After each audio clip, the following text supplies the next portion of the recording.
Sound ready, 3, 2, 1, action. Bismillahirrahmanirrahim. Assalamualaikum warahmatullahi wabarakatuh. Perkenalkan, nama saya Ahmad Fatih. Di sini saya akan menjelaskan mengenai materi dari bab ketujuh, yaitu Bank Syariah. Pertama, pengertian dan sejarah Bank Syariah. Kegiatan ekonomi dalam pandangan Islam merupakan kelaziman dan tuntunan kehidupan, di samping juga ada dimensi ibadah. Nah, kegiatan ekonomi dalam pandangan Islam bertujuan untuk antara lain ada 5, yaitu yang pertama, memenuhi kebutuhan hidup seseorang secara cukup dan sederhana. Yang kedua, memenuhi kebutuhan keluarga. Yang ketiga, memenuhi kebutuhan jangka panjang.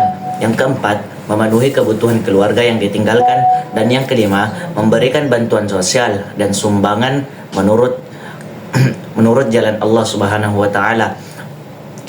Nah, bank ini sempat terimbas oleh krisis moneter pada akhir tahun 90-an, yang dimana sehingga ekuitasnya hanya tersisa sepertiga dari modal awal. IDB kemudian memberikan suntikan dana kepada bank ini, dan pada periode 1999 sampai 2002 akhirnya dapat bangkit dan menghasilkan laba. Saat ini, keberadaan Bank Syariah di Indonesia telah diatur dalam undang-undang, yaitu Undang-Undang Nomor 10 Tahun 1998 tentang perubahan Undang-Undang Nomor 7 Tahun 1992 tentang perbankan. Nah, selain itu, ditinjau dari segi imbalan atau jasa atas penggunaan dana, baik simpanan maupun pinjaman, bank dapat dibedakan menjadi dua. Yang pertama, bank konvensional. Bank konvensional yaitu bank yang dalam aktivitasnya baik menghimpun dana maupun dalam rangka penyaluran dananya memberikan dan mengenakan imbalan berupa bunga atau sejumlah imbalan dalam persentase tertentu dari dana suatu periode tertentu. Persentase ini biasanya diterapkan per tahun. Yang kedua yaitu bank syariah, yaitu bank yang dalam aktivitasnya baik dalam menghimpun dana maupun dalam rangka penyaluran dananya memberikan dan mengenakan imbalan atas dasar prinsip syariah yang jual beli dan bagi hasil.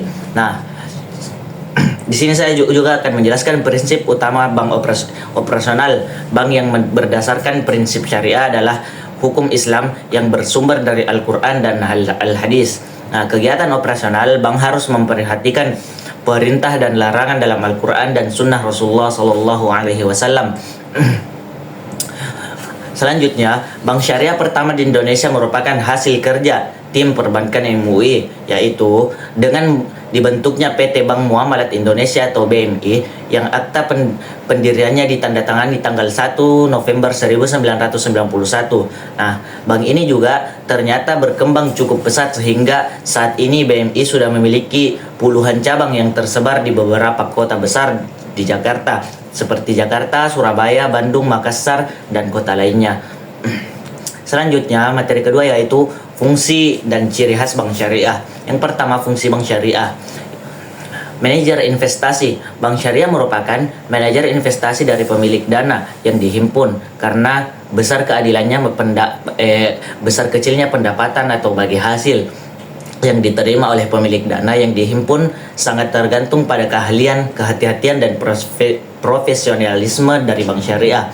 Yang kedua, investor. Bank syariah menginvestasikan dana yang disimpan pada bank tersebut, atau dana pemilik bank maupun dana rekening investasi dengan jenis dan pola investasi yang sesuai. Selanjutnya yaitu jasa keuangan. Dalam menjalankan fungsi ini, bank syariah tidak jauh berbeda dengan bank konvensional, seperti memberikan pelayanan clearing, transfer, inkaso, pembayaran gaji, dan sebagainya. Hal ini dapat dilakukan asalkan tidak melanggar prinsip-prinsip syariah. Yang keempat yaitu fungsi sosial. Konsep perbankan syariah mengharuskan bank-bank syariah memberikan pelayanan sosial, baik melalui card atau pinjaman kebijakan atau zakat dan dana sumbangan sesuai dengan prinsip-prinsip Islam. Di samping itu, konsep perbankan Islam juga mengharuskan bank-bank Islam untuk memainkan peran penting dalam perkembangan sumber daya manusianya. Selanjutnya, yang kedua yaitu ciri-ciri bank syariah. Yang pertama, bagi hasil keuntungan disepakati pada waktu akad perjanjian, diwujudkan dalam bentuk persentase yang besarnya tidak kaku atau bebas melakukan tawar-menawar dalam batas wajar. Yang kedua yaitu penggunaan persentase tetap dalam pembayaran dihindarkan karena persentase tetap bersifat melekat pada sisa hutang meskipun batas waktu perjanjian telah berakhir. Yang ketiga yaitu dalam kontrak pembayaran tidak menetapkan perhitungan berdasarkan nominal pembiayaan yang baru diketahui setelah proyek selesai. Yang keempat yaitu ada Dewan Pengawas Syariah yang mengawasi operasional bank dari sudut syariah. Materi terakhir yaitu dasar hukum bank syariah. Yang pertama yaitu Undang-Undang Nomor 10 Tahun 1998 tentang perubahan atas Undang-Undang Nomor 7 Tahun 1992 tentang perbankan. Pasal 1 dan ayat 3 menetapkan bahwa salah satu bentuk usaha bank adalah menyediakan pembiayaan dan atau melakukan kegiatan lain berdasarkan prinsip syariah sesuai dengan ketentuan yang diterapkan oleh Bank Indonesia. Nah, pokok-pokok ketentuan yang ditetapkan oleh Bank Indonesia memuat antara lain yang pertama yaitu kegiatan usaha produk-produk bank berdasarkan prinsip syariah. Yang kedua, pembentukan dan tugas Dewan Pengawas Syariah. Dan yang ketiga, persyaratan bagi pembukaan kantor cabang yang melakukan kegiatan usaha secara konvensional untuk melakukan kegiatan usaha berdasarkan prinsip syariah.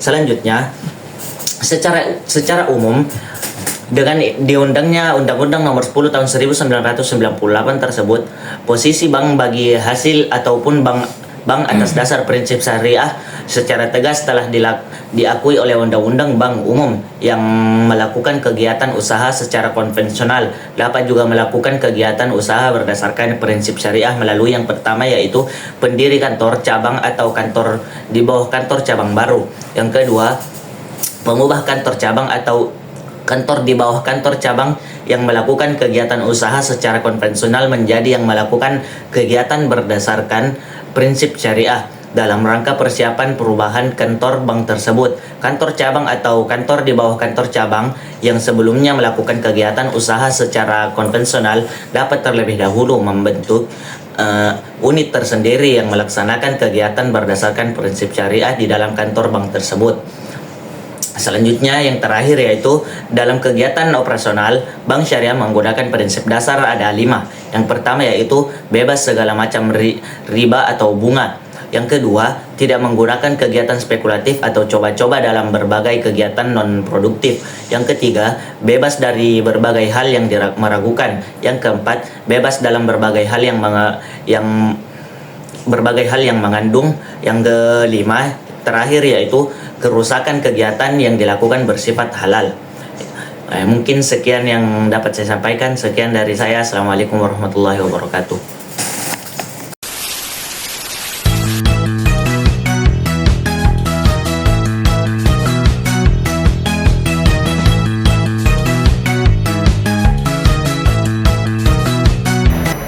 Assalamualaikum warahmatullahi wabarakatuh. Perkenalkan, saya atas nama Nurdina Apriani dengan NIM 90212131119. Di sini saya selaku presentator kedua yang akan membahas mengenai produk-produk bank syariah dan juga penilaian kesehatan bank syariah. Yang pertama yang akan saya bahas yaitu produk-produk bank syariah. Bank syariah sama halnya seperti bank konvensional. Bank syariah juga menawarkan beragam produk perbankan kepada nasabah. Namun, yang membedakan antara bank syariah dengan bank konvensional adalah cara penentuan harga, baik itu harga jual maupun harga beli. Produk bank syariah tentunya bersifat islami dan dalam pelayanannya tetap berlandaskan prinsip-prinsip syariah. Beberapa jenis produk bank syariah yang perlu kita ketahui. Yang pertama, al-wadiah atau simpanan. Namun dalam praktiknya, bank syariah dapat memanfaatkan dana titipan tersebut untuk kegiatan ekonomi dengan izin dari pemilik dana. Dengan begitu, prinsipnya berubah menjadi yad ad-damanah, yaitu tangan yang bertanggung jawab atas dana tersebut. Yang kedua, pembiayaan dengan sistem bagi hasil.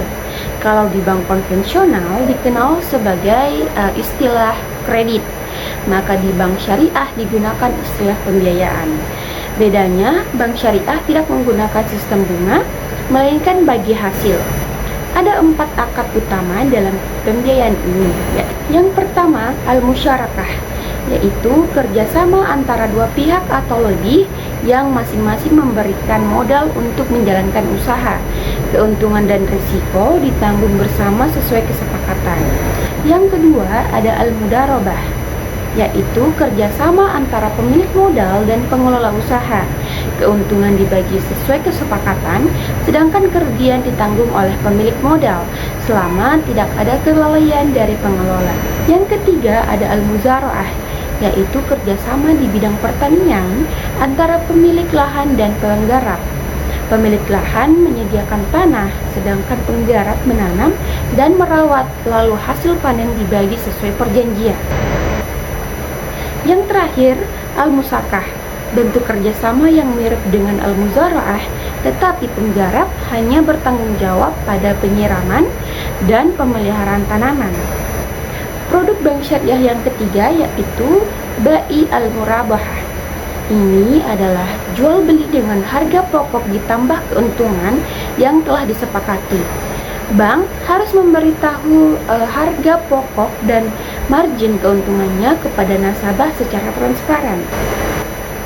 Yang keempat, bai as-salam, yaitu jual beli dengan pembayaran di muka, namun barang akan diserahkan di kemudian hari. Jenis, kualitas, dan jumlah barang harus disepakati sejak awal. Yang kelima, bai al-istisna. Ini adalah kontrak penjualan antara pembeli dan produsen, biasanya untuk barang yang harus dibuat terlebih dahulu. Pembayaran bisa dilakukan di muka, bertahap atau di akhir sesuai kesepakatan kedua pihak. Yang keenam, al-ijarah atau leasing. Al-ijarah berarti pemindahan hak guna atas barang atau jasa melalui sistem sewa, namun kepemilikan barang tidak berpindah tangan.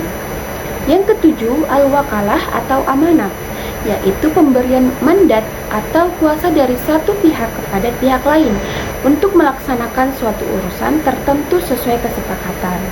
Yang kedelapan, al-kafalah atau garansi, merupakan jaminan dari penanggung kepada pihak ketiga untuk memenuhi kewajiban pihak lain. Nah, dalam dunia perbankan, ini biasanya digunakan dalam bentuk pembiayaan dengan jaminan. Yang kesembilan, al-hawalah. Al-hawalah berarti pengalihan utang dari satu pihak kepada pihak lain. Dalam dunia keuangan modern, ini dikenal dengan istilah factoring atau anjak piutang. Dan yang terakhir, arahan atau gadai, yaitu menahan salah satu harta milik peminjam sebagai jaminan atas pinjaman yang diterima. Jika pinjaman tidak bisa dilunasi, maka barang jaminan dapat dijadikan pelunasan utang. Itulah beberapa produk-produk syariah yang membedakannya dari bank konvensional. Semua produk tersebut dijalankan berlandaskan prinsip keadilan, transparan, dan tolong-menolong sesuai syariat Islam. Demikian penjelasan saya mengenai produk-produk bank syariah. Selanjutnya kita masuk ke materi penilaian kesehatan bank syariah. Bank Umum Syariah memiliki kewajiban untuk melakukan penilaian tingkat kesehatan bank secara triwulan atau setiap 3 bulan sekali.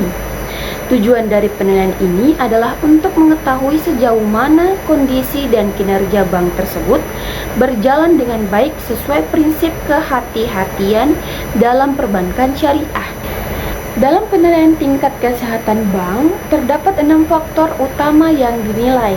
Yang pertama, permodalan atau kapital, yaitu kemampuan bank dalam menyediakan modal yang cukup untuk menanggung risiko kegiatan operasionalnya. Yang kedua, kualitas aset atau asset quality, yang menilai sejauh mana aset yang dimiliki bank seperti pembiayaan dan investasi dikelola dengan baik dan tetap produktif.